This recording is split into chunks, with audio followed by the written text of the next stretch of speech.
আচ্ছা, গস ল থেকে একটা হোমওয়ার্ক দিয়েছিলাম, কিন্তু মনে হচ্ছে যে ফ্লাক্সের ব্যাপারটা বা গস লর ব্যাপারটা বোধহয় ঠিকঠাক মানে পুরোপুরি ক্লিয়ার হয়নি তোদের কাছে। তাও সুদেশনা একটা ঠিকঠাক জিনিস করেছে, যাই হোক। তো ফ্লাক্সের ব্যাপারটা কি, ফ্লাক্স হচ্ছে basically kind of vector integration.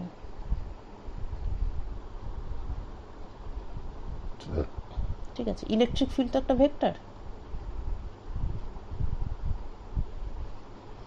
ওই যেটাকে বলে তড়িৎ ক্ষেত্র, এবং ফিল্ড ইন্টেন্সিটি হচ্ছে তড়িৎ প্রাবল্য। তো এটা হচ্ছে অবভিয়াসলি যদি এটা পজিটিভ ডিসচার্জ থাকে তাহলে সেখান থেকে পজিটিভ সোর্স চার্জ যদি থাকে তাহলে সেখান থেকে ফিল্ড সবসময় বাইরের দিকে পয়েন্ট আউট হয়। সুতরাং ফিল্ডের একটা ভ্যালু আছে, সেই ভ্যালু হচ্ছে, এটা যদি কিউ হয় তাহলে এই পয়েন্টে ডিস্টেন্স যদি আর হয় তাহলে ভ্যালু হচ্ছে কিউ বাই 4πε0 আর স্কোয়ার, এবং তার ডিরেকশন হচ্ছে আর এর দিকে, এই দিকে আর ক্যাপ। ঠিক আছে, this is our electric field due to a point charge. এইবার হবে ইন্টিগ্রেশন। করা যায় অনেক কিছুর উপরেই, যেমন মনে করি আমি একটা আরবিট্রারি সারফেস নিলাম এই সোর্স চার্জের অ্যাবাউটে, এই ক্লিয়ার।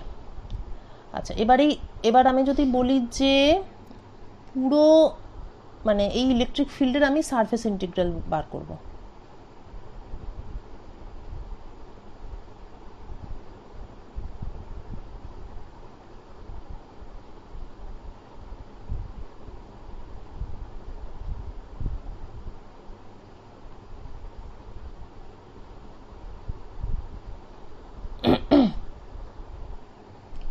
তাহলে কি করে বার করব? সারফেস ইন্টিগ্রাল, তার মানে পুরো সারফেসের উপর ইলেকট্রিক ফিল্ড। তাহলে ইলেকট্রিক ফিল্ডগুলো অ্যাকচুয়ালি কীভাবে আছে মনে করি, এই পয়েন্টে, এই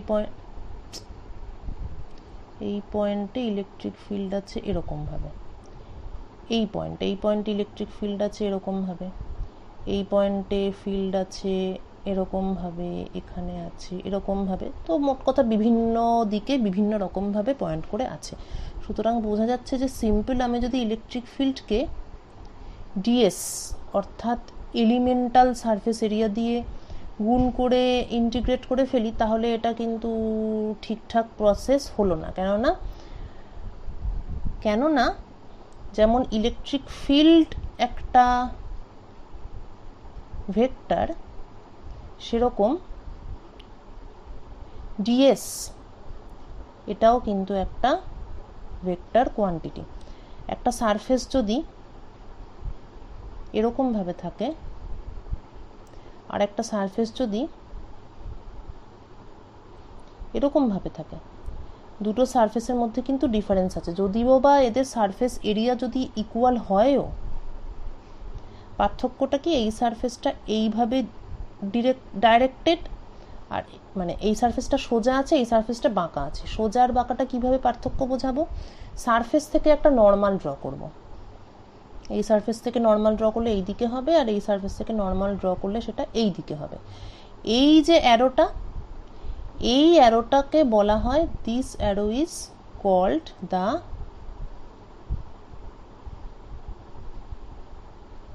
ডিরেকশন অফ সারফেস।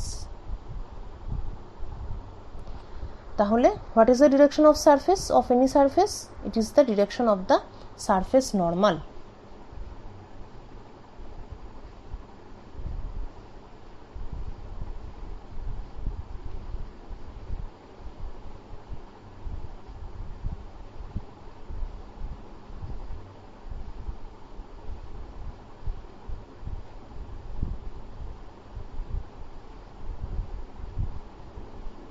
যে কোনো এরিয়া একটা ভেক্টর, এবং তার ডিরেকশনটা কি, ওই এরিয়ার উপর একটা নর্মাল ড্র করলে তার যেটা ডিরেকশন সেটাই হচ্ছে ওই এরিয়া ভেক্টরের direction.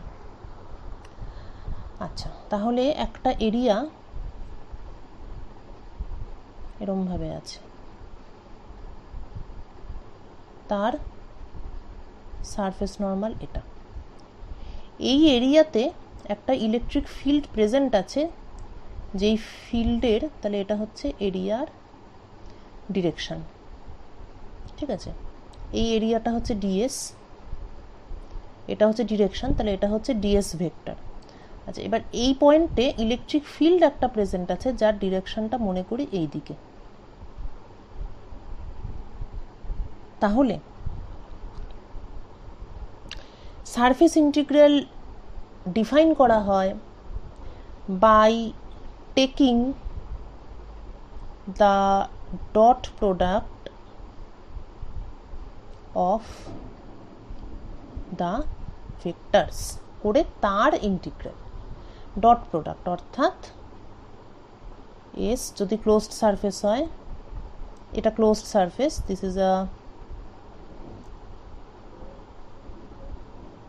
is a closed surface,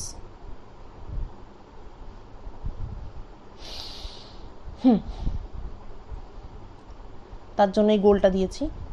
এবার ডট প্রোডাক্টের ফর্মুলা কি, ই ডিএস কস থিটা, যেখানে আমার থিটা হচ্ছে এই অ্যাঙ্গেলটা, ই এবং ডিএস এর যেটা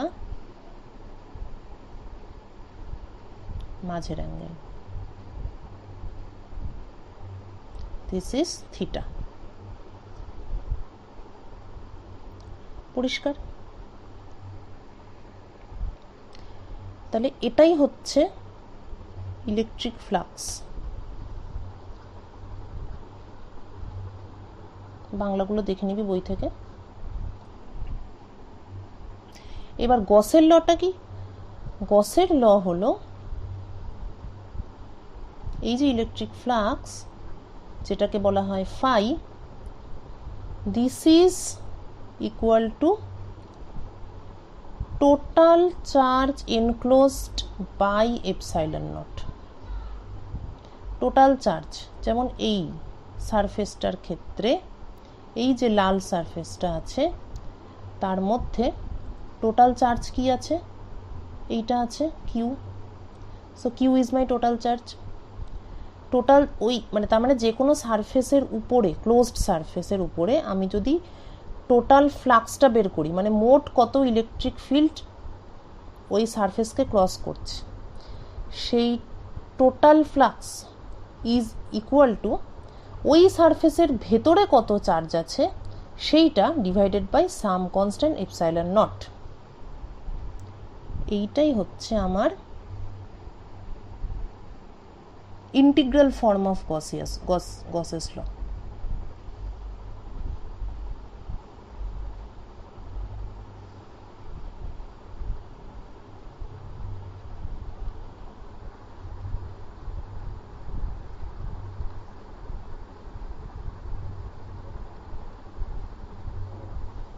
ইন্টিগ্রাল ফর্ম কেন? ইন্টিগ্রাল ফর্ম কেননা এই ইকুয়েশনের মধ্যে ইন্টিগ্রেশন আছে, এই ইন্টিগ্রেশনটা আছে।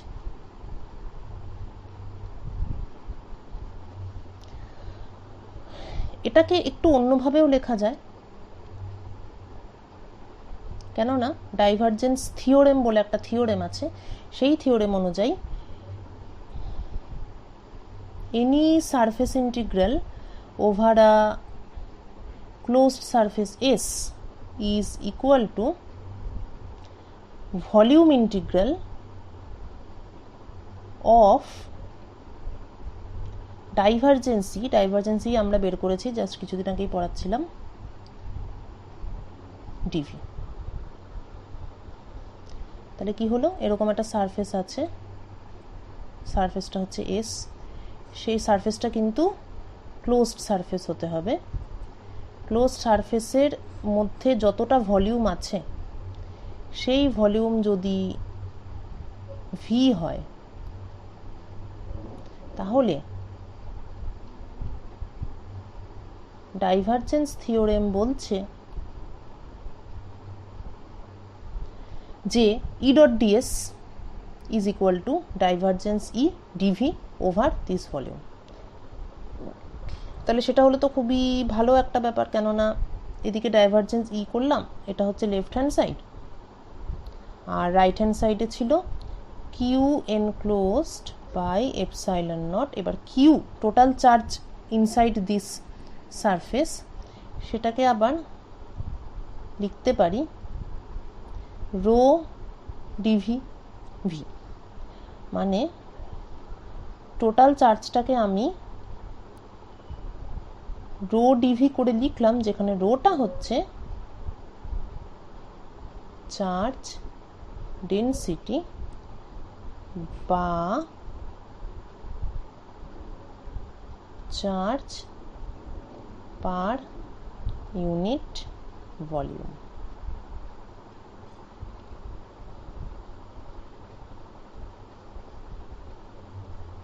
তার মানে একটা সিম্পল এক্সাম্পল, যদি একটা স্ফিয়ারই থাকতো আমার হাতে, তার রেডিয়াস হচ্ছে আর, এই স্ফিয়ারের টোটাল চার্জ যদি কিউ হয়, তাহলে চার্জ ডেনসিটি হবে চার্জ পার ইউনিট ভলিউম, স্ফিয়ারের ভলিউম হচ্ছে 4/3 পাই আর কিউব, তাহলে এটা হচ্ছে আমার চার্জ ডেনসিটি।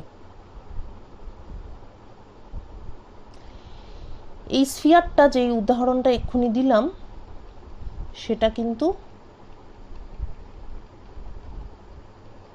সেটা চার্জ ডেনসিটিটা আমি কি দেখতে পাচ্ছি, যে এই চার্জ ডেনসিটিটা ইন্ডিপেন্ডেন্ট অফ আর, তার মানে কি এটা কনস্ট্যান্ট একটা, এই চার্জ ডেনসিটিটা একটা কনস্ট্যান্ট, বিভিন্ন পয়েন্টে চার্জ ডেনসিটির কোনো পার্থক্য নেই। আমি যদি এই পয়েন্টে চার্জ ডেনসিটি মাপি তাহলেও এটাই পাবো, এই পয়েন্টে যদি চার্জ ডেনসিটি মাপি তাহলেও এটাই পাবো, রাইট? কিন্তু এবার মনে করি গল্পটা যদি একটু অন্যরকম হতো, যেমন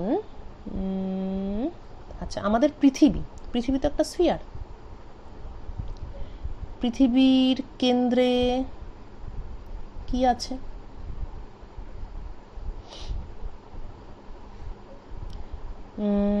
পৃথিবীর কেন্দ্রে বেসিক্যালি কোনো কিছুই সলিড কন্ডিশনে নেই, ঠিক আছে, ভেরি ভেরি হট লিকুইড ফর্মে আছে, এবং সেখানে আয়নের একটা কি বলবো, মানে আয়ন ফ্লো আছে ওখানে, বেসিক্যালি মানে ওখানে কোনো কিছু অ্যাটমিক ফর্মে থাকে না, মানে এতটাই হট, টেম্পারেচার এতটাই বেশি হাই যে ওই টেম্পারেচারে অ্যাটমগুলো সব আয়ন হয়ে যায়, ঠিক আছে, আয়ন অর্থাৎ চার্জড পার্টিকেল থাকে পৃথিবীর সেন্টারে। তাহলে বোঝা গেল যে পৃথিবীর সেন্টারে যেহেতু চার্জড পার্টিকেল থাকে, তার মানে এখানে একটা চার্জ ডেনসিটি থাকবে রো নট এরকম কিছু। কিন্তু মজার ব্যাপার হচ্ছে যে এই সেন্টারের বাইরে, মানে মনে করি ভূপৃষ্ঠে, বা ভূপৃষ্ঠ থেকে যদি আরেকটু ভেতর দিকে যাই, সেখানে কি চার্জড পার্টিকেল থাকে? সেখানে তো সেখানে তো চার্জ থাকে না, সেখানে তো নর্মাল টেম্পারেচারেই সব কিছু আছে, মাটি আছে বা জল আছে এটসেট্রা। পৃথিবীর সেন্টারে প্রচুর টেম্পারেচার হাই বলেই এখানে চার্জ পার্টিকেল থাকে, কিন্তু পৃথিবীর সারফেসের কাছাকাছি তো সেসব নয়, পৃথিবীর সারফেসের কাছাকাছি কিন্তু চার্জ ডেনসিটি 0। তার মানে আমরা দেখতে পাচ্ছি যে এরকমটা হতেই পারে যে কোনো একটা স্ফিয়ারের এক একটা পয়েন্টে চার্জ ডেনসিটি এক এক রকম, অর্থাৎ ইন জেনারেল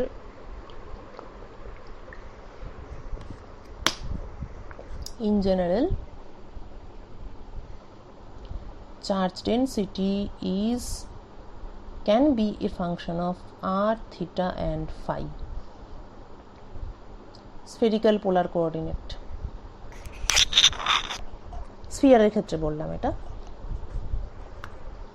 মোর জেনারেলি বলতে গেলে charge density is in general A function of the position of measurement, কোন পয়েন্টে আমি মাপছি সেই পয়েন্টের পজিশনের উপর ডিপেন্ড করে,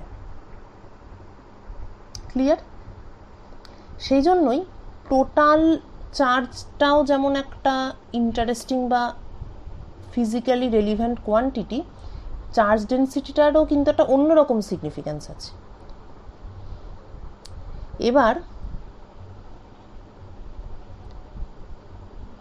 যখন আমরা ভলিউমের লেভেলে এলাম, অর্থাৎ আমরা সারফেস ইন্টিগ্রালকে ভলিউম ইন্টিগ্রাল করলাম এবং টোটাল চার্জকেও আমরা ভলিউম ইন্টিগ্রালে কনভার্ট করলাম, তাহলে সেখান থেকে আমি এটা এবং এটা এখান থেকে আমি লিখতে পারি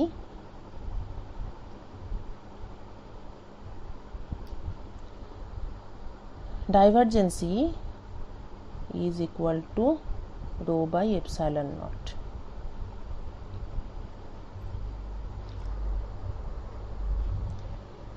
যেই পয়েন্টে ডাইভারজেন্স E ক্যালকুলেট করছি সেই পয়েন্টের যা চার্জ ডেন্সিটি সেটাকে এপসাইলন নট দিয়ে ভাগ করলে that is equal to divergence E। এটাকে বলে, this is called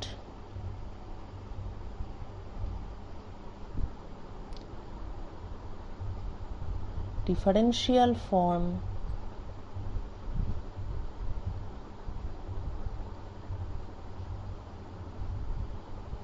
of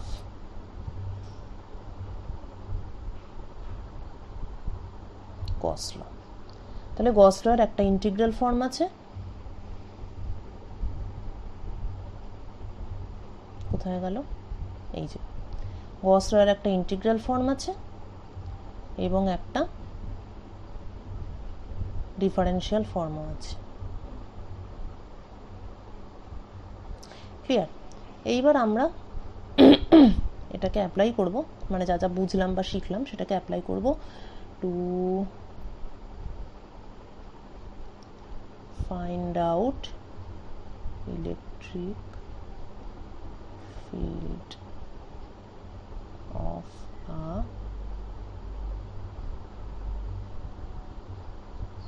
uniformly charged solid sphere. Uniformly charged মানে rho is constant at all points inside sphere. Uniform মানে সব জায়গায় সমান, রো কনস্ট্যান্ট। তার মানে টোটাল চার্জ যদি কিউ হয় তাহলে কিউ ইকুয়াল টু তো রো ডিভি, এবং রো কনস্ট্যান্ট, তাহলে রোটা বাইরে আসতে পারে, এই এটা কি, দিস ইজ স্ফিয়ারের ভলিউম, এটা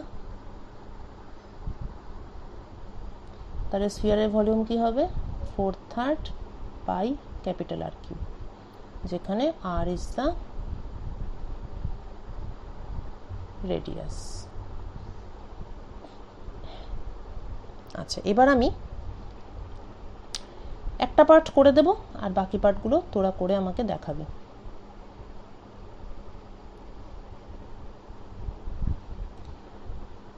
স্মল আর লেস দ্যান ক্যাপিটাল আর।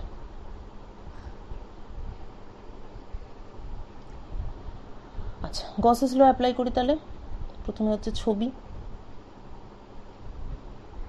এটা হচ্ছে পুরো স্ফিয়ারটা।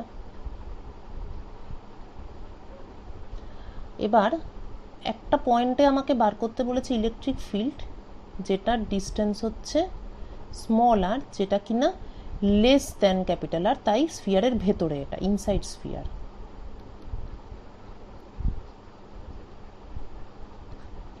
ক্লিয়ার?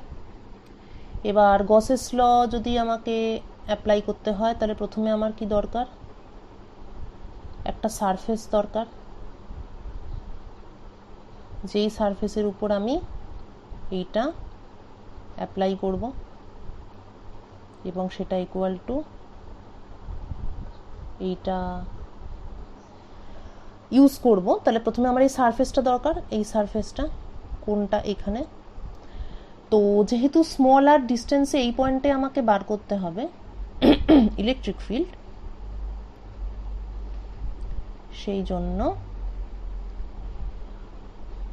এই পয়েন্টটাকে সারফেসে রেখে আর রেডিয়াসের একটা ছোট স্ফিয়ার ড্র করলাম।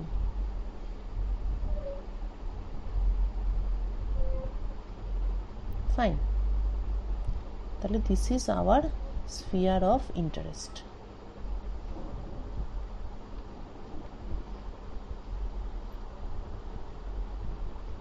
বেশ, তাহলে এই সারফেসটাই, এটাই হচ্ছে আমার সারফেস। তাহলে যেহেতু এই ছোট সারফেসের মানে electric field E at every point on the surface S is fixed. কেননা এই যে ছোট সারফেসটা আছে,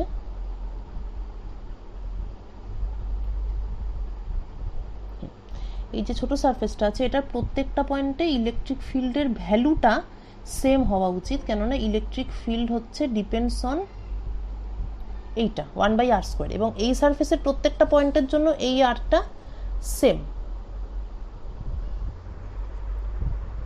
তার মানে ইলেকট্রিক ফিল্ডের ভ্যালুটা সেম। এবার নেক্সট আসি অ্যাঙ্গেল থিটা। যে কোনো একটা পয়েন্ট, এই পয়েন্টটাই যদি আমি ধরি, এই পয়েন্টে, আচ্ছা নয়তো একটা আলাদা সারফেস একেই দেখাচ্ছি,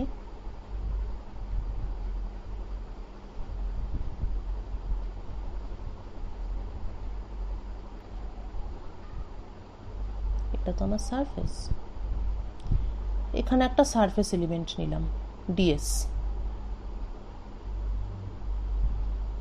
এখান থেকে সারফেস নর্মাল আছে। সারফেস নর্মাল কি বরাবর হবে? রেডিয়াস বরাবরই হবে সারফেস নর্মাল, কেননা রেডিয়াস হচ্ছে পারপেন্ডিকুলার, রেডিয়াস হচ্ছে সারফেস এলিমেন্টের সঙ্গে 90 ডিগ্রিতে আছে, তাহলে এটাই সারফেস নর্মালের ডিরেকশন। এবং ইলেকট্রিক ফিল্ড সেটাও সেন্টার থেকে পারপেন্ডিকুলারলি বাইরের দিকেই যাবে, তাহলে এটা ইলেকট্রিক ফিল্ডের ডিরেকশন। তার মানে ইলেকট্রিক ফিল্ড আর সারফেস নর্মাল, একটা স্ফেরিক্যাল সারফেসের ক্ষেত্রে ইলেকট্রিক ফিল্ড আর সারফেস নর্মাল ওরা একই দিকে থাকে। E is parallel to ds, অর্থাৎ থিটা is equal to 0।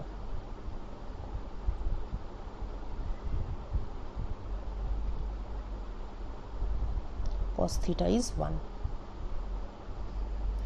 সুতরাং এই যে লেফট হ্যান্ড সাইড, এটা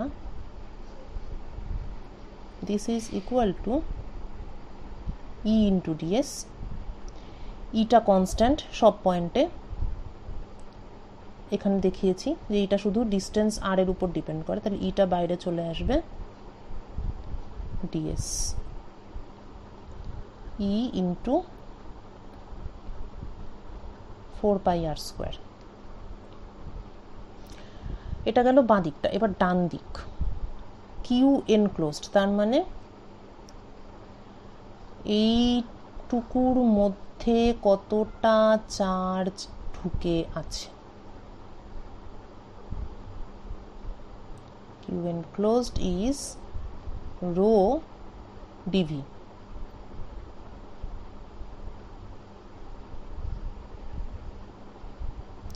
রোটা তো কনস্ট্যান্ট, ডিভিটা কি? এইটুকুর ভলিউমটা, মানে টোটাল ভলিউমটা, তার উপরে ইন্টিগ্রেশনটা হবে।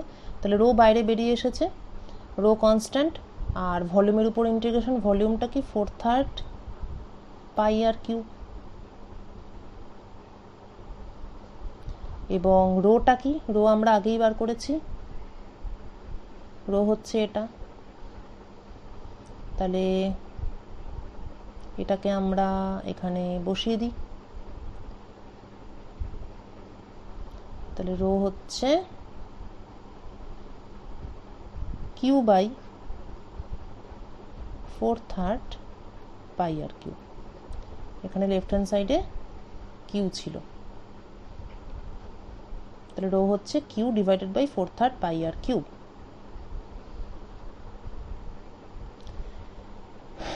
Q by 4/3 πr3 multiplied by 4/3 pi small R Q.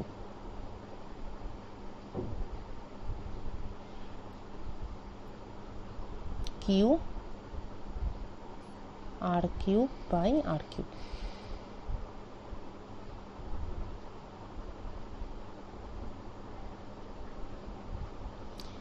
Clear? This is our Q enclosed.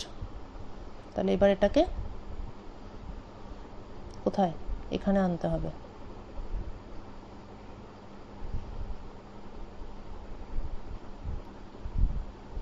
One by epsilon Q R cube by capital R cube. Now solving this, we get the electric field equal to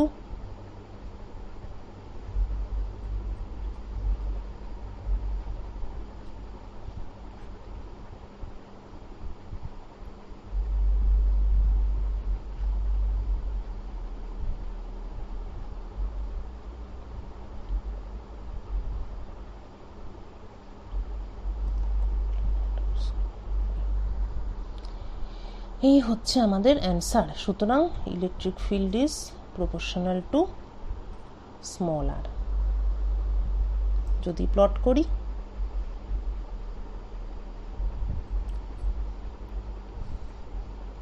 electric field versus small R, তাহলে এটা হবে একটা straight line. কত দূর অবধি চলতে থাকবে? Up to radius. এবং at small r equal to capital R, the electric field at the radius is q by r cube 1 by 4 pi epsilon naught into capital R equal to 1 by 4 pi epsilon naught q by r square। চেনা চেনা লাগছে আশা করি। তাহলে এটা হচ্ছে electric ফিল্ডের value at the surface, এই ভ্যালুটা। This value is 1 by 4 pi epsilon naught Q by capital R square. Clear? আশা করি বুঝতে পেরেছিস এবার পুরো ব্যাপারটা। তাহলে এবার তোরা যেটা করবি সেটা হচ্ছে find out using Gauss's law electric field at small r which is greater than capital R and complete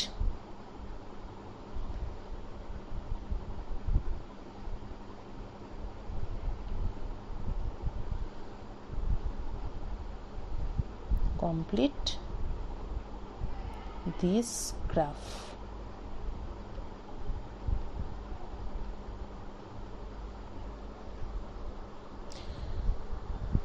surface স্ফিয়ারের বাইরে ইলেকট্রিক ফিল্ডের ভেরিয়েশনটা কেমন হবে আর এর সঙ্গে সেটা বার করতে হবে গসেস ল ইউজ করে। এবং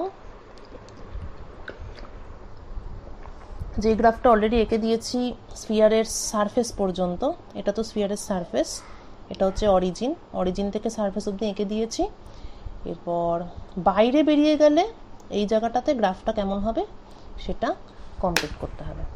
এবার তো সবার পারার কথা, তাহলে কমপ্লিট করে আমাকে জানাবি। এটা হয়ে গেলে আমি এটার পরের টপিকটা ধরব। ঠিক আছে? ওকে, বাই। আচ্ছা,